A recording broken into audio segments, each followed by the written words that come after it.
আমরা নিজেদের কর্মস্থলে পরিণত করেছি। যাদের রাজনীতি ছাড়া কর্মস্থলের কোনো বিষয়, তাদের রাজনীতিটাই পেটনীতি, ঠিক কিনা ভাইরা আমার? তাদের রাজনীতিটাই পেটনীতি, অন্য কোনো উদ্দেশ্য তাদের নাই। কারণ তারা তো আর কোনো ইনকাম করে না, আর কোনো উপার্জন করে না। তাদের এই টাকাটা আসে কোথা থেকে? টেন্ডার বাজ থেকে আসে, চাঁদাবাজ থেকে আসে। মানুষের উপরে জুলুম করে নেয়, মানুষের উপরে অত্যাচার চালিয়ে সে টাকা উপার্জন করে, সেই টাকা দিয়ে নিজের বিবি, বাল বাচ্চা, সন্তান সন্ততি, আত্মীয় স্বজন, অনেক পাড়া প্রতিবেশীদের মাঝে বন্টন করে দেয়। এই জন্য দেখবেন অনেক বড় বড় নেতাদের সন্তান গুলো তারা মানুষ হয় না, মানুষ নামে জানোয়ার হয়, কুকুরের মতো হয়, বিড়ালের মতো হয়, শুয়োরের মতো হয়।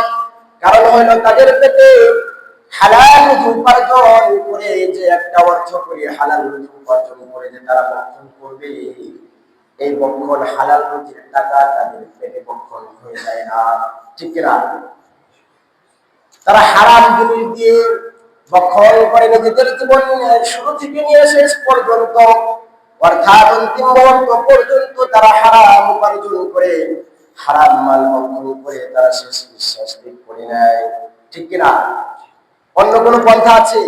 তাদের ইনকামের অন্য কোনো সোর্স নাই, অন্য কোনো পন্থায় নাই, ওয়ে নাই, অন্য কোনো রাস্তায় নাই। এই জন্য তাদের সন্তানগুলো মানুষ হয় না। তাদের পক্ষ থেকে এক শ্রেণীর সমাজে এক শ্রেণীর লোক আছে, তাদেরকে গালিগালাজ করে, ওদের জন্য আজকে সমাজটা ধ্বংসের পথে। শুধু দুনিয়ার মধ্যে কোরআনের কারিমের মধ্যে রাজনীতি ঢুকিয়ে দিয়েছে, অথচ আল্লাহ রাসূল সাল্লাল্লাহু আলাইহি ওয়াসাল্লাম জীবনে সশরীরে তরবারি দিয়ে 27টি যুদ্ধ অংশগ্রহণ করেছেন। কয়টি যুদ্ধ? 27টি যুদ্ধ অংশগ্রহণ করেছেন। সশরীরে 27টি যুদ্ধে অংশগ্রহণ করেছেন। এটা কি আমাদের পক্ষে না বিপক্ষে?